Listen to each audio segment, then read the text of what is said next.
Hey everybody, have you considered starting a podcast? We here at Screwball highly recommend Podbean for getting your podcast out to a larger audience. Podbean has given us the opportunity to easily bring you Screwball each and every week on all of your favorite podcast services. Use the link podbean.com/screwball to sign up and save up to 35% annually. You can also use the link podbean.com/pro/screwball to sign up for a business subscription. Happy podcasting. Hey everybody, welcome back to Screwball, a baseball podcast, your home for everything baseball.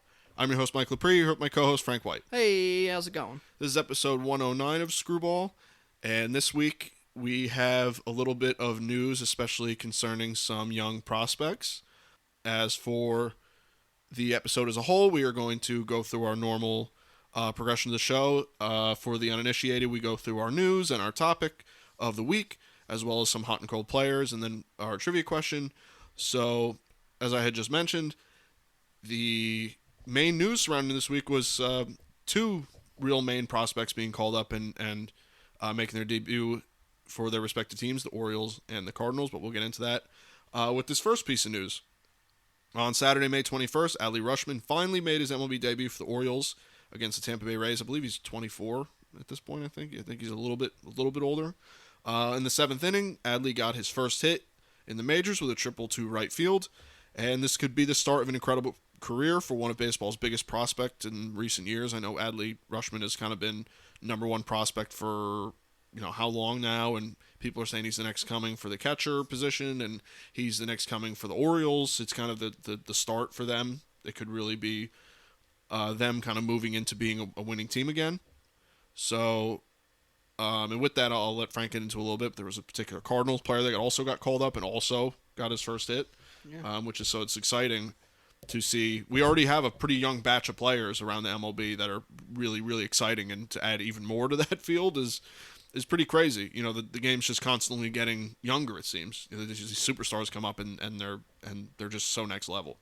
So it's really cool. Congratulations to Adley Rushman. Yeah, we have Adley Rushman, the number one prospect. We also had Nolan Gorman for the Cardinals get called up. He was the best player in AAA, hands down, this year. Had like 9 home runs, right? 9 straight games or something like that. Something like that, yeah. But yeah, he's going to come up and play second. He was a third base prospect. He's going to come up and play second. With the Cardinals really missing a shortstop at this point, Edmonds going to slide over to shortstop. Look out for them. Trade deadline for a shortstop, especially with some big names like Bogarts around. Yeah. But with Gorman up, that's a big add to the Cardinals. They also called up, they did reset him back down, but they called up Matthew Lepre. Yeah. He was a high prospect for the pitching-wise. He'll be back up, but they said send him down for now. He came up and pitched. So those are two big pieces for the Cardinals and for baseball, but for the Cardinals especially, with their chance at running for a World Series right now. You need that's going to help you essentially shortstop with Gorman and pitching-wise anywhere. Starting rotation or in the bullpen with Lepre. Yeah. So they got a lot to look forward to, and the Cardinals just always seem to find prospects, especially pitching prospects. There just seem to always be a revolving door of pitchers. And you can see they have called up already, Juan Lopez, the other guy who's up over 300 right now. Yeah. I mean, they always have their guys, and then they have pieces to go trade for a big piece, out of the bullpen or something later in the year. Right. Yeah, so good luck to both of them. I think that they're both going to do very well in the majors. They just seem to have that kind of can't-miss aura around them. We have seen some prospects come up and struggle. It's not alien to these guys. They are still young. But, I know that they're two of the more highly regarded guys. So we'll see. Number 2 piece of news, the Mariners reached a deal with veteran Justin Upton. As the 4-time All-Star, he looks to bounce back after being DFA'd by the Angels. Justin Upton was once one of the young stars of the game, and I believe he came up when he was like 19, and got off to a great start in his career, but has struggled in the last few years and has struggled to find his swing. Could this be the return of the Justin Upton we know? I feel like the Mariners already have a pretty wide pool of outfielders, so I thought it was kind of strange. They could just be like, hey, you're DHing and that's what you do. But I thought that the Mariners was a strange landing spot, but I'm glad that someone gave him a chance, because Justin Upton really was, especially back with the Diamondbacks and stuff, the dude was just like, he was almost like a guaranteed Hall of Famer, so we'll see what happens to him. But like I said, the Mariners already have a giant pool of outfielders, so I don't really know where he fits in. Yeah, Justin Upton's always a player I always liked. Stole bases, hit home runs. did a little bit of everything. But they've had a lot of struggling outfielders too. So he comes in and plays well. They can use him as trade bait or use somebody else as trade bait to thin out that outfield spot. So that could be part of their plan. But also DH could be open, and he, I think, also worked a little bit at first base with the Angels before he left. So it could be an idea there as well. That's something. Some other news here I got. We've seen Pujols pitch. We mentioned that already. And then we've seen Yadier Molina pitch. And they both did the same thing. They both came out with the same career ERA. Yeah. So that's pretty funny there. Yeah. And he actually threw some of his warm-up pitches to Pujols behind the plate, which was pretty funny. That's cool. We also have Cam yards with the moving of the fences. We've seen recently with Judge and even Orioles players like Trey Mancini come out and disapprove of it. Especially Trey Mancini. Judge, they say, was more kind of joking around. Trey Mancini wasn't at all. He's like, that's not good. It's not very good at all. Yeah. He doesn't like it. I don't think really anybody likes it. And I think we'll see meet in the middle next year. That fence comes back in and maybe, a little bit and they shorten the fence again or something. But it's definitely not going to stay as it is. There's no reason. And especially you get a guy like Rushman, your number one prospect who's a hitter. He's going to come in and be like, that's no good. Next, it has to change. It doesn't make any sense. And the stadium just looks uglier, in my opinion. Yeah. I just think that they could have just left it. If they wanted to move the fence back, fine. Other stadiums have done it, but it just looks so bad. Yeah, it's just too much moving back and too high of the fence. Yeah. And then the last bit I have here, is our topic I wanted to get into is the panic button. Right, we're getting to that point of the season. Memorial Day is usually your who are we team, right? You're 40 games, 35, 40, 45, 50 games into the season. Who are we? Are we good? Are we not good? Who we trading? Who we picking up? Who we releasing? Who we calling up? Things like that. Right. So is it time to hit the panic button on some of these teams? And some of these teams I think, it definitely could be. We're looking at teams like the Braves, defending champs, right? 19 and 23 right now. Is it time to hit the panic button on them? I think it's worth noting, coming off a World Series win, that it is definitely time to hit the panic button if you're a Braves fan or a Braves player, because you are 19-23. Your division's a lot better than it was last year. It's hard to do it again, right? Had a bad half a year, they come in and go nuts all the way to the World Series, right? You're missing a guy who was there for 10 years in Freeman, right?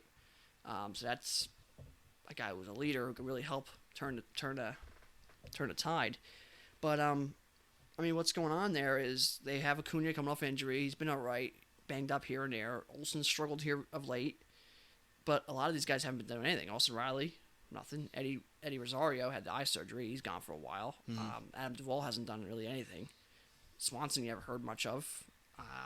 And their bullpen has not been as good as some of these guys. Tyler Matzik was really good last year down the stretch. He hasn't really done much. Will Smith's been okay. Kenley Jensen's been okay. Luke Jackson got Tommy John, so he's gone. They're not clicking on all cylinders right now, and they blew a couple games. Their defense let them down a couple games. Their offense has been hit or miss. So, is it time to hit the panic button? Obviously, with a team like that, it's not time to go full panic button, but it's time to be like, hey, what's going on? And we have a slump here, like the hangover. What's going on? This division's going to be a runaway here soon. Right. So, right. When with the Mets going as is, it could be, 88 and out the gate. With a team like that, it's like, what are we gonna do? We gotta find an answer. So I'm not sure what you're thinking there at the Braves and things like that. Yeah, there's a lot of players I think that you could think of right now. But specifically to the Braves, I know they were kind of in this situation last year, especially and then they lost Acuna, so it was kind of like holy shit, we just lost our star, and we have all these expectations.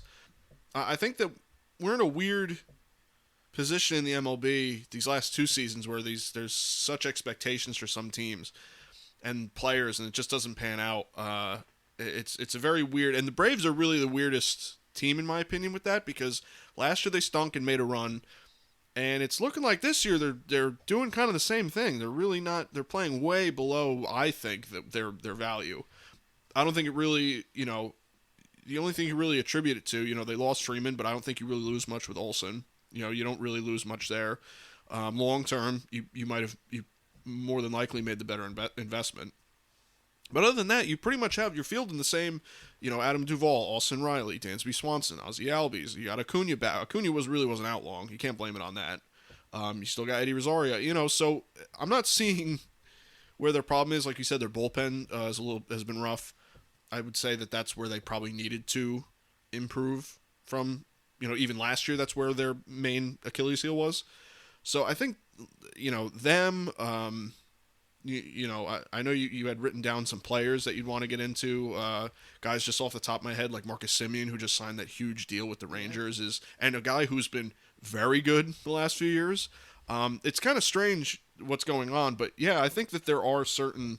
I don't know if on the Braves you really hit the panic button yet, like the panic button, but you really got to be concerned if you're a fan. Yeah, you're on the fence. You're in the middle. Yeah, I don't think it's really like Twins last year where you're like, wow, we stink, but it's like, hey, this is the second season where we've really gotten off to a 2-month bad start. What's the problem? Where is the disconnect happening? Yeah, and some other teams like I hear, just to throw in with a topic here, we got the Phillies, 20 and 22, where we at there. Defensively, they're not a good team. We knew that coming in, but now you're even worse defensively because you're probably your best defensive player or top 2 defensive players is Harper. Can't play outfield with Tommy John injury. He's still hitting. He's still hitting pretty well. Is it time to hit the panic button there? Not as much. Expectations aren't quite as high. Obviously, they want to win the World Series, and they have they have talent. They could do so, but I don't think they're hitting the panic button quite yet. Their bullpen's still been a struggle. They've lost 3 games, but they're up 7-1. That's a big difference. That's really bad. You're 23 and 19 if you win those 3 games. Mm-hmm. Right. So that's a big difference. Their defense hasn't killed them. Their offense is hit or miss. Yes, they're like 6th, 7th, 8th in the league in runs scored, but it's because they scored 10 this game, 1 this game, 2 this game, 1 this game, 10 this game, 8 this game, 1, 1, 1. They're not consistently scoring. Right. Hit the panic button? No, because again, they're such an offensive dominant team. Zach Wheeler's still getting back into the groove of it, and they can get some pieces out in this bullpen. They can definitely sneak in as one of those wildcard teams, and with that offense, you never know what can happen. Panic button for Phillies, not quite yet. Here's a team I think the panic button should be set out. I think even these next 3 teams, I think the panic button's really kind of out for. The next one's the Blue Jays, 22 and 20. Going into last weekend's series against the Reds had scored more runs than the Blue Jays. That's bad. That's bad. The Reds had scored more runs than the Blue Jays with that offense, with the MVP. Really should have been MVP. If it wasn't for Ohtani's pitching last year. Was the MVP. It's time to hit the panic button big time there because I think they're still one of the last, if not last, in runners in scoring position, batting average. Their runs are way down. They're just not hitting the ball. Kevin Biggio has been not good for a couple of years now. We haven't heard much from Bichette at all year. Vlad had a pretty hot start. Haven't heard much from Vlad all year. Teoscar Hernandez has been bad. Larry Scariello we haven't heard much from. We have their pitching. Hyjin Ryu was hurt. Jose Barrios is also a player here. As time to hit the panic button. As a player, he hasn't done nothing. Their bullpen really doesn't have huge names out there, and they're not really done a whole bunch. So the team's just not going. And then you have a team like division like the AL East with the Yankees. We have the Rays, who have been doing pretty good. Then you have Baltimore, has been more contending this year, right? Have been more competitive. Yeah, they've been competitive. Boston of late here has been hitting and winning games. So I think it's time to kind of hit the panic button because this team is young, and this team doesn't really have a bunch of guys pitching-wise that you really can rely on. The one thing you can rely on is offense, running the bases, playing good defense because they're young and they're not doing it. And I'm not sure if Montoya, manager-wise, is that real strong either. Right. So I think it's panic button time for the Blue Jays. The White Sox, I wouldn't say it's really panic because that division is really not that good. And they've had bad luck with injuries. Really bad luck. Yeah. And they have one of the best managers we've seen. But they got to start coming out of it again because offensively they're just not doing anything. Agreed. Right? They're not doing enough. Jose Abreu's been terrible. Yasmani Grandal's terrible. He just is terrible. I mean, last year he had, I guess, a good year. He batted like 190, I think. He hits home runs, whatever, but he's just not good, right? Let's just get out of the way. Tim Anderson defensively has regressed defensively. Bad, yeah. Juan Moncada just came back from injury, but he's been slumping. Luis Robert was hurt for a little while. He's actually having a pretty good year. Luis Jimenez is hurt and out for for a while here. AJ Pollock's been in and out of the lineup. You haven't had Lance Lynn. You're missing Garrett Crochet's out for the year. Tommy John. Keuchel's been terrible. Rodon's not there no more. Yeah. Giolito, we've seen how he is. He has one really good year, and then now it's hit or miss with starts. So the White Sox are just, it's time to kind of make a move. Like, all right, show us you're rounding into form, which I think they have a little bit, but show us you're rounding into form and you're getting life and you'll be okay. Right. So really, panic button? No. I think they're kind of close to the Braves where it's like right in the middle. We're only like one bad week away from panic button being really pressed. Or one good week away from being like, okay, we're all right. Yeah, true. So we got to look out for them. They just had some bad luck. Give them their credit. Injuries and stuff. They've had some bad luck. Not a great division either. And then the last team, I think panic button's pressed and it's already in, and it's been in for, 20 years. The Mariners. Yeah. Because last year they won 90-something games. Or, right? They won 91, 2, 3 games last year.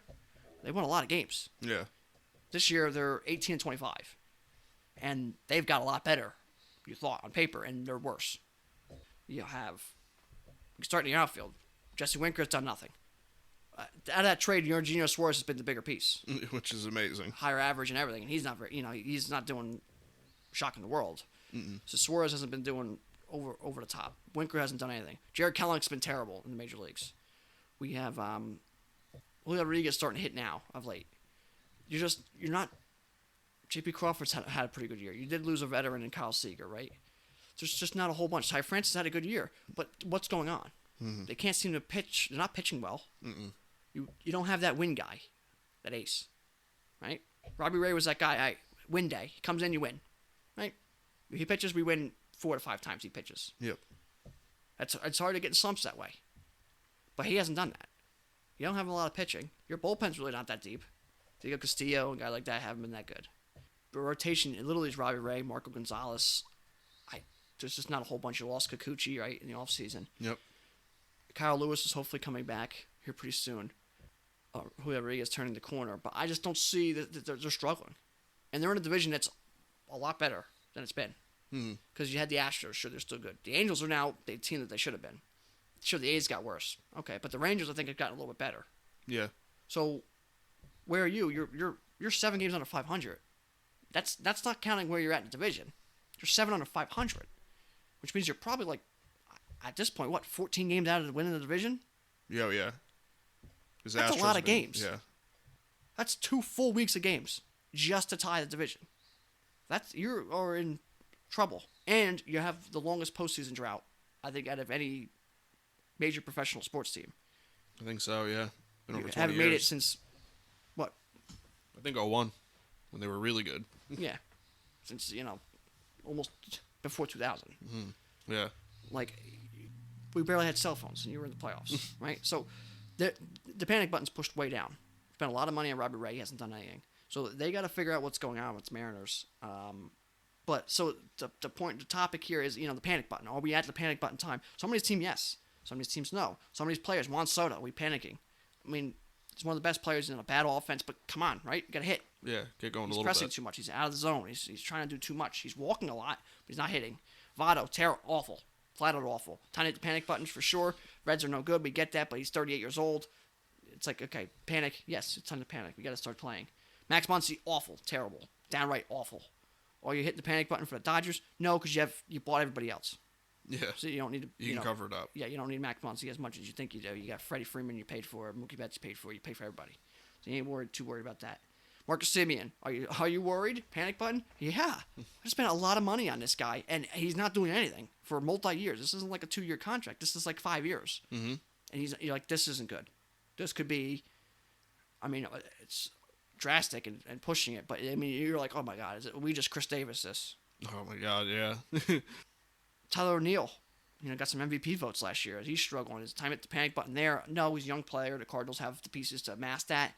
You are worried, sure, but he's just that type of player. He's kind of moving a little bit. He's a power hitter. He can run. He plays good defense, but he really isn't doing anything right now.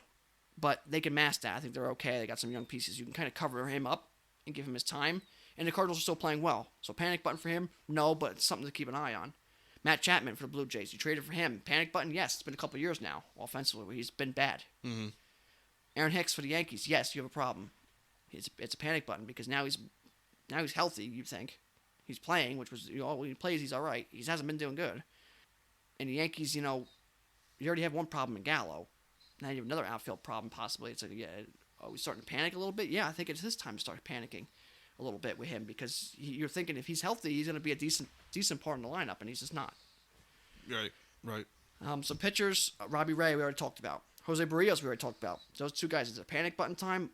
Not quite, but it's really starting to, turn your head because these guys are big pieces to their teams, and they got extensions, or they got signed long term, and they're not doing anything. Right. Their teams are struggling. So, yeah, it's almost getting close, to look out. German Marquez, not too worried with him, right? It's not a panic button, but, these guys, you're turning your head like, what is going on here? Marquez, I feel like, will even himself out. He always kind of does. Steven Matz, I know it's not, why you even bring him up, because he was one of the pieces the Cardinals added for their pitching, and he has not been good at all.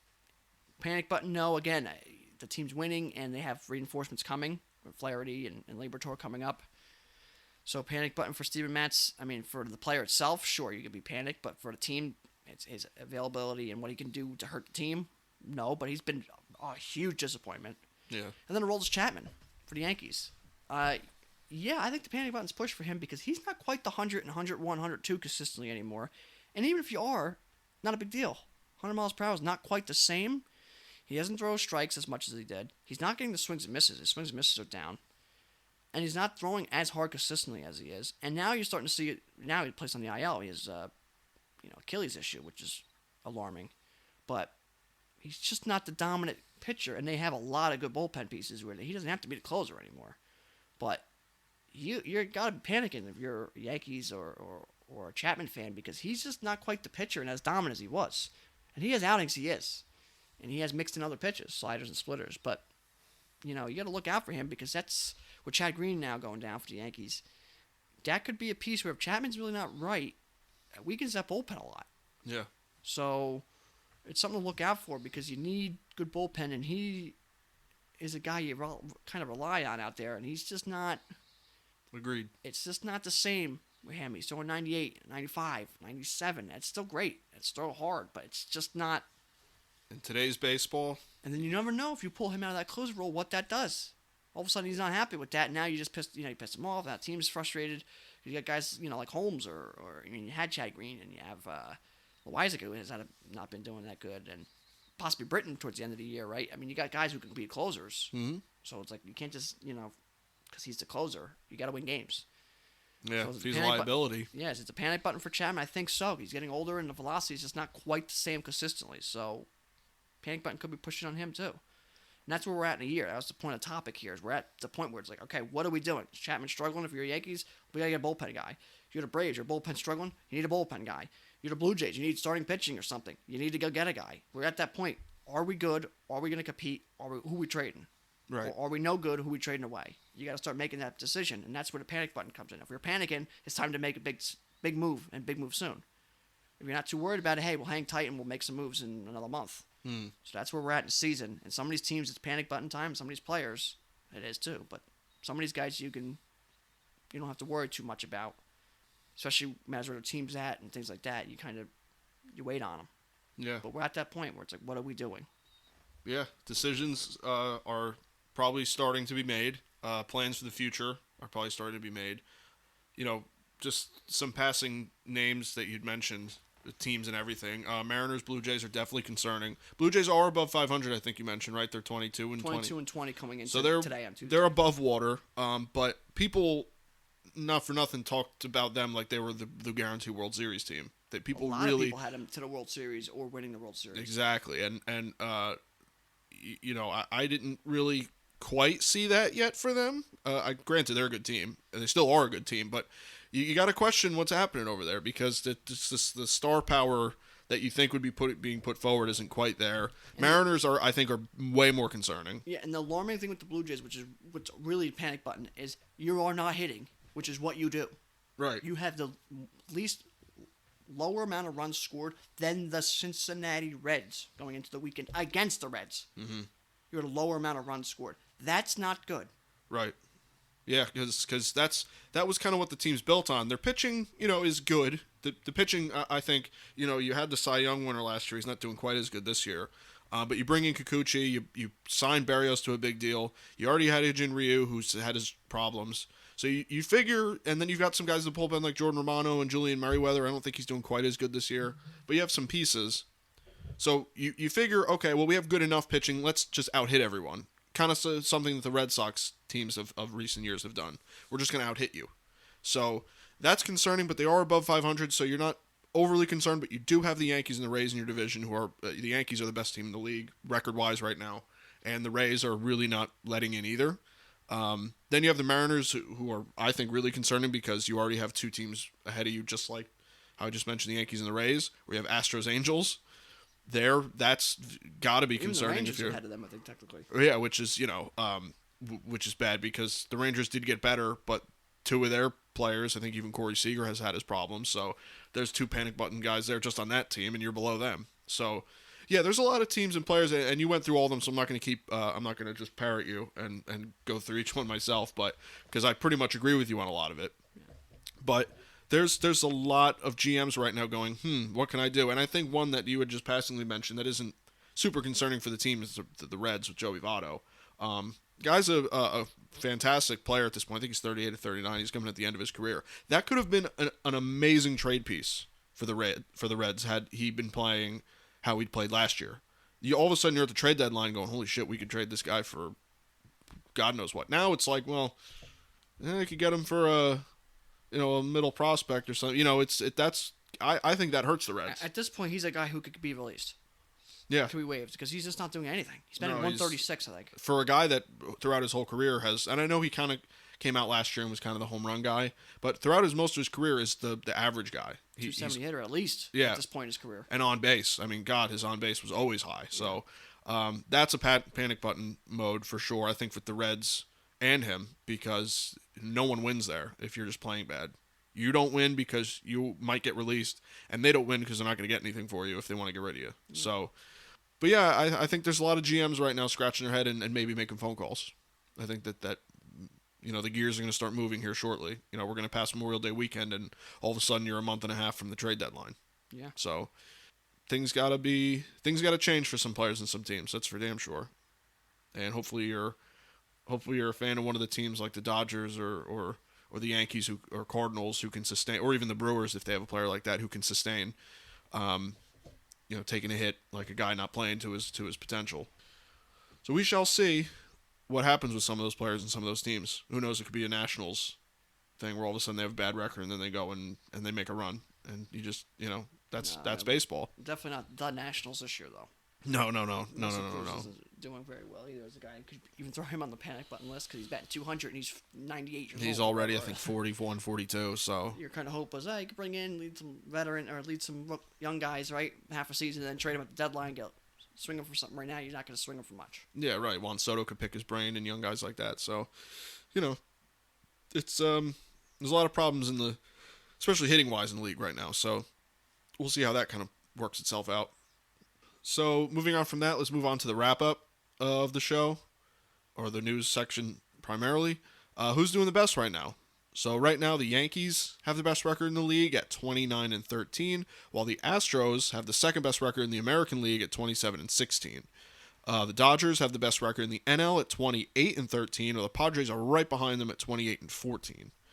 Dodgers still on the best run differential at plus 97, like they usually do, and the Reds still on the worst at minus 67. But they're not quite in the basement of the run differential as they were. Believe me, there's teams catching up to them at this point, a la Pirates and Orioles and teams like that. So that's the wrap up. That's kind of who's doing the best right now. We not much movement there. Astros are red hot. I think they won like 10 in a row. Yankees have been red hot. Dodgers. Padres. Ever since we started this podcast, Dodgers are always at the top of the list. Padres have been good. So yeah, not much movement there. Right now. Yeah, some teams I had here on the hot list here: the Red Sox, Twins. The Red Sox had a 5-6 game win streak now, right? Story has 7 home runs in a week.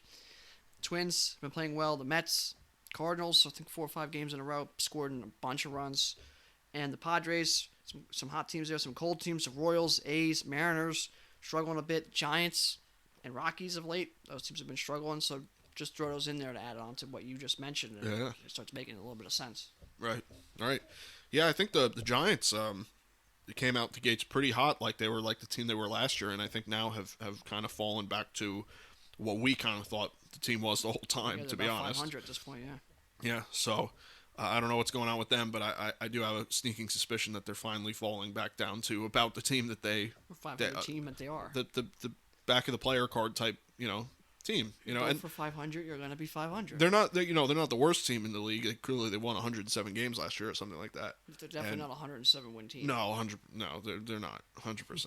So we'll see what happens with them, but I think the Dodgers and Padres are finally going to kind of have the division rivalry we thought they were going to have, to be honest. So yeah, moving on from the hot and cold teams, we have the hot and cold players of the week. So I believe the players of the week were Trevor Story and was it Sandy Alcantara who won it in the NL? Was the pitcher? Yeah, so I don't do pitchers. Frank will have the hot and cold pitchers, but I just wanted to mention the players of the week. I don't have Trevor Story. He hit a ton of home runs. He finally kind of broke out, but his average was fairly low, I thought, for player of the week. So here's my 5 hot players. Is number 1, Randy Arozarena, batted .563 over the last week with a .938 slugging and a .1588 OPS.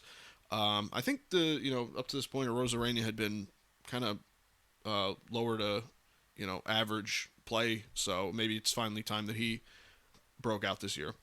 Number 2, Tim Anderson has been red hot. He batted .588 over the last week with a .765 slugging and a .1415 OPS. Number 3, Luis Arias, batted .556 over the last week with a .667 slugging and a .1319 OPS. Number 4, Pete Alonso, batted .462 over the last week with an .846 slugging and a .1346 OPS. Kind of been leading that offense, I'd say, for the Mets for the most part.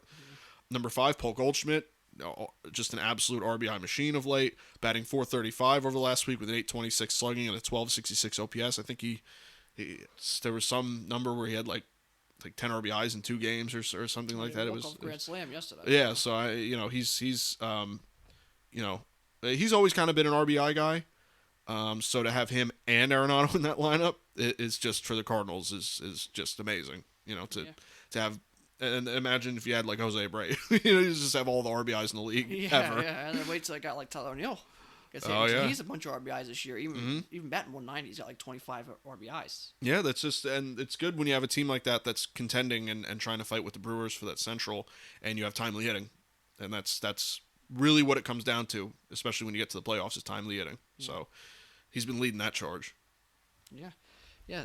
Some other players here I want to mention that are been hitting good over the last week or so. Kyle Isbell for the Royals. It's been going pretty well. David Peralta for Arizona. And Michael Chavis for Pittsburgh. And again, I know we talked about Pittsburgh briefly last week. You got to give them their credit. They're only a couple of games under 500 for a team that's built one of the worst built teams I've ever seen. Yeah, they're not too bad. So I got to give them their credit. Some pitchers that have been really doing well. Sandy Alcantara, do a complete game Sunday. We had Johnny Cueto. Off the streets, essentially, pitching, had 2 great starts. Yeah. Nick Pivetta do a complete game for the Red Sox. Martin Perez do a complete game for the Rangers. Yeah. So we had a lot of complete games here over the last 7 to 10 days. And then Clay Holmes out of the bullpen for the Yankees has really been pitching really well. And could easily steal that closer job, like we mentioned earlier, from Chapman. Yeah. I think right now he probably would be the guy for the job, especially with Chad Green going down. I think that he's been fantastic. I think he was the guy who came from the Pirates, right? Yeah, so, in a very small.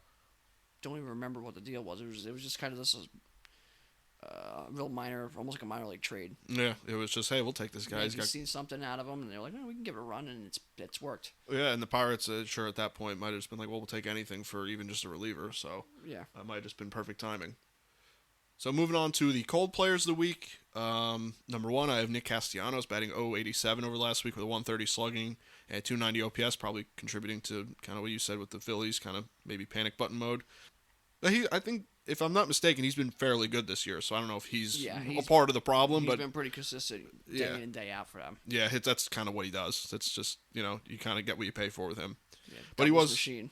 Yeah, oh my God. But he has been cold as of late, so not helping, especially with Harper having his problem. Number 2, Sheldon Noisy batted .091 over the last week with an .091 slugging and a .182 OPS. Number 3, Christian Walker batted .091 with a .364 slugging and a .595 OPS over the last week. Number 4, Josh Bell batted .095 over last week with an .095 slugging and a .231 OPS. Another one that has been very good this year. Just kind of hit a little bit of a cold streak there. And number 5, Jorge Mateo, batted .050 over the last week, an .050 slugging and a 145 OPS. If I'm not mistaken, Jorge Mateo has actually been fairly good with the Orioles this year. I can't remember. I His know average was like 230 or so, I think, before this cold streak, but stealing bases and playing every day. That's so. Because the Yankees have seemingly played the Orioles about 80 times this year already. So, I've seen a lot of him, and he's been he just like.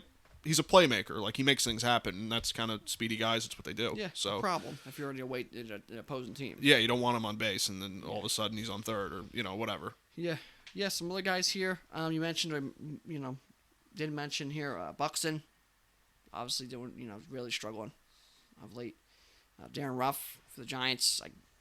Darren Ruff out of the rough. Last year he came out of nowhere from Japan again, and all of a sudden he was great. And now he's struggling. That Casey McGee feel to him, Juan Moncada off the IL here, not doing great. So these are some guys here that I had on my list that aren't really doing that great. Pitching wise, Zach Davies, ice cold, got beat up. Zach Greinke, as of late, and for most of the year, hasn't been that great.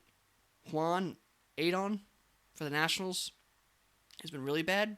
Oh yeah. Of late of this year, he has 8 losses already this year. That's incredible. He's 8 losses. The Awesome. Yankees as a team has 13 losses. He, as one person, has 8 losses. It's just awesome. And I believe Patrick Corbin was tied for second. I think he had 7 losses already. So there's 15 losses right there. 2 guys. So thanks for showing up. Yeah, that deal did not work out for the Nationals, Patrick Corbin.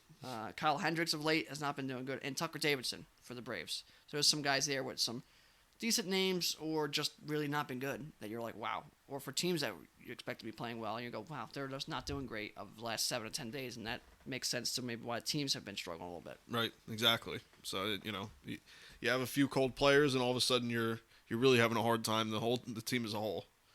Yeah, exactly. So the last thing I got here, or I guess the next segment before we get to our trivia question here, is injuries. And I would say it's not been an awful week, but it's been a little worse than the last. The last 2 weeks were great injury-wise. We really didn't have much. So it's been a little worse than that, but it's not been a real bad week. Adam Kittredge for the Rays, placed in the IL. We have the Yankees. They have a couple of guys placed on the COVID IL. Kawagashi Oshu was activated today. Donaldson on the COVID. Gallo on the COVID. But also Chapman placed on the IL with an Achilles inflammation, and Chad Green shut down. He'll be done this year. He's getting Tommy John, so that's a big hit there. And Eduardo Rodriguez placed on the IL for Detroit. They've had just a lot of injuries and just not good play out of these guys. So they've really been struggling to let down for the year for sure. Chris Paddock, not a good trade for the Twins. I didn't think it was all that great of a trade at the time. And now he got Tommy John, so that trade's really not looking good because Taylor Rogers has been great for San Diego. But Chris Paddock placed on the IL, Tommy John. Jake Odorizzi carted off the field with a leg injury. He really seemed to have his career, his stuff kind of figured out there, and carted off the field with what looked to be some sort of Achilles or knee or something just popped, and he went right down. So not great there. Max Scherzer, oblique, 6 to 8 weeks. As a pitcher, 38 years old. They say 6 to 8 weeks. You're not going to see him pitching for the Mets, I think, until maybe mid-August. And, you hate to say it, but it's the Mets, so there's a chance he just never pitches again this year. So we'll see what happens there. Peralta for the Brewers. The Brewers starting pitching hasn't really been that great this year. He's been hurt. He just got hurt, so that's not going to help him. Dylan Carlson, who seemed to be heating up for the Cardinals a bit, is placed on the IL. Steven Matz was placed on the IL after struggling. Mike Clevenger placed on the IL again for the Padres. And Kershaw placed on the IL. Probably won't see him. I think we mentioned it last week. But now we have a little bit more information on what's going to happen. You probably won't see him until maybe more towards the middle of the year. On the good side of things, Wander Franco, I know he's missed some games. He's had some leg issues. I know he's been cold of late too, but he's back in the lineup today. So he is feeling better. So that's good. Max Stassi was activated off the IL. R.G. Bradley activated for the Angels. Those 2 players, so that could help them. Chris Sale was strong bullpen sessions, so hopefully he's on the verge of coming back. He's just one of those guys who just baseball needs. He's a great pitcher. He's different. Yep. He's got that lefty. He's kind of winging it, kind of like that Randy Johnson look. But also now that the Red Sox won some games, they're kind of contending to maybe a playoff spot. So they need him. They need him. Lance McCullers going to start throwing some more and hopefully come back for the Astros. He's a big piece to them. Frankie Montas left the game with a hand injury. The expectations he makes his next start, which is good news, especially for the A's, who are trade value. Definitely. Kyle Lewis on the verge of coming back. I think his first pitch he's seen in rehab, he just mashed like a 460-foot home run. Oh my God. That's a guy who was hurt last year and hasn't been there. That would be a big swing. You Definitely. get him and Julio Rodriguez in the outfield. Jesse Winker's been coming alive a little bit, and maybe Jared Kelenic could maybe just find out how to hit. Yeah. And that could be a big piece for them. We had Acuna. I know he missed some games and had some injuries. He's back. He's been playing, which is good. Strasburg is supposed to be making a rehab assignment soon. That would be just a big name. I'd like to see him playing, right? Yeah. Harper missed almost a week with the PRP shot he got in his elbow. He's back. That's good. I know he has Tommy John essentially waiting for him at some point, possibly. Yeah. Mickey Moniak expected to be back with the Phillies here soon. He broke his hand right before the season started. Jack Flaherty still throwing. They're still hoping for sometime in really mid-June for him to make his season debut. So that's good for the Cardinals. Nico Horner should be back here for the Cubs here pretty shortly. And Tatis, they think, will be cleared to swing a bat here pretty shortly. Okay. So with the Padres doing their thing with Machado, really carrying the team, and Hosmer for a while was carrying the team, they get a guy like Tatis back, and a team that's already got one game off the best record in baseball. That could possibly be a season winning move, not just changing. They could win the whole league. Absolutely. With a guy like Tatis back. Yep. So we'll see what happens. But again, the injury side wasn't the greatest like the last 2 weeks, but could have been a lot worse. Yeah, 100%. The injury list I think has been good over. If you look at a few week span, the injury list has been okay. This week in the last 2 weeks, if these are the worst it is, that's awesome. Yeah. For baseball. Yeah. There's certain injuries. I think, what was it? The Yankees got double hit with Chad Green and Luis Heel. Both got Tommy John. They're out. Freddie Peralta, I think, is going to be out most of the year. But other than that, you get some bad ones. That's just how it is. But for the most part, I mean, it could be a lot worse, especially with some of the big names on and difference makers on some of these teams. Not that Chad Green and guys like that, big pieces, and they hurts their career and their personal side of things. But as an overall standpoint in baseball, you look at these and you go, okay, it could have been a lot worse with some of these guys. Oh, yeah. Just injuries happen, so you can't really, can't beat yourself up over every injury. Yeah. Especially in a 162 season. Yeah, things happen. It just is what it is. So, but the last thing I got here is the trivia question. And trivia question, I want to talk about the Braves, defending World Series champs, right? So, which franchise holds the record for the worst record for defending World Series champion? The answer is the 1998 Marlins. So the franchise is the Marlins. But the 1998 Marlins hold the record for the worst record in winning percentage after being the World Series champion the previous year. They were 54 and 108 with a 333 win percentage. They, 97 won the World Series, were about 100 wins, and they had a great core of players, young players. They all came together and played well. Before the 1998 season, they got rid of them all. Moise Alou, Kevin Brown, guys like that. They all traded them away, and the team was awful in 98. Mm-hmm. Which franchise holds the record for the worst record for defending World Series champion? 1998 Marlins, 54 and 108 with a 333 win percentage.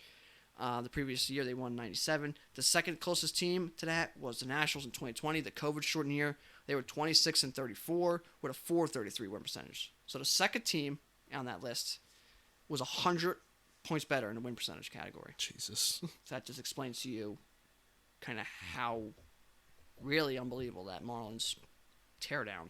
I mean, it makes sense if you really want to look into it and go, well, that's why. But still surprising. Go, wow, that is hard to do.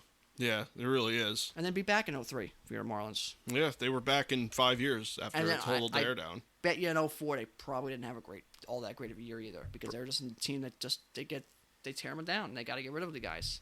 Well, right off the bat, I can think Beckett went right to the Red Sox, so you lost one guy there. And I don't think Miggy hung around much longer after that. No, he went to the Tigers. I'd say fairly shortly after. Hanley Ramirez, I don't know how long he really stuck around.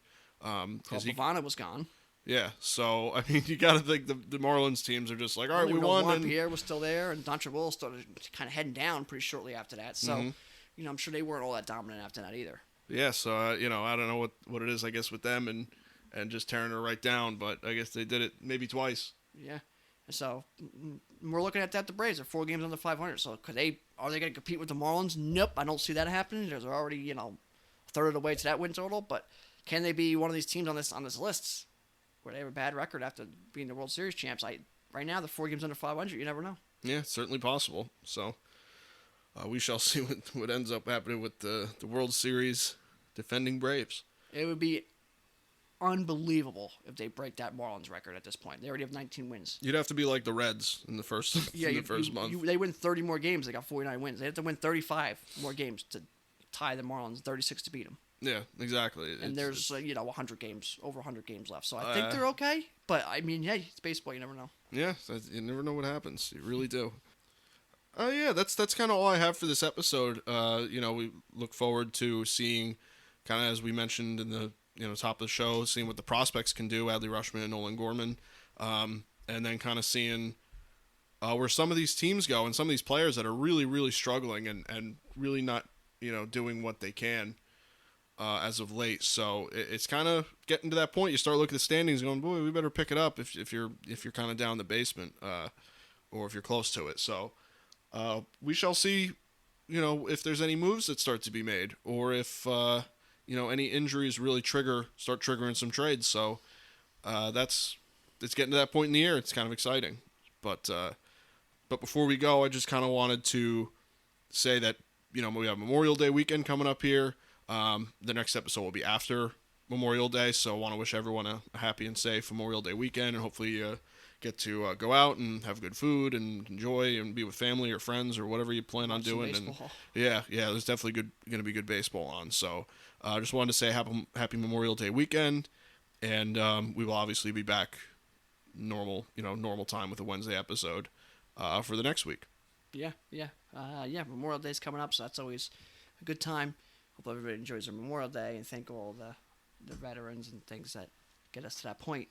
Memorial Day is a big part in the season, and that's kind of your where we're at, stake in the ground or checkpoint in the season. So it's going to get to the real exciting. You're going to see all-star votes start coming out and things like that. So, we're in the full swing of baseball.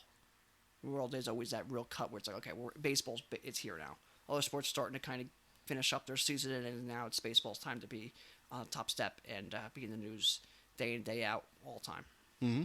Yeah, absolutely. So, nothing but good stuff to look forward to, and good weather too. For most part, wherever you live, you generally better weather. Yeah, baseball weather, golf weather, outside weather, beach, ocean, whatever you want to do, right? Yeah, absolutely. So, that's all I have for this episode. I don't know if you have anything else, so we could wrap this episode up. No, that's it.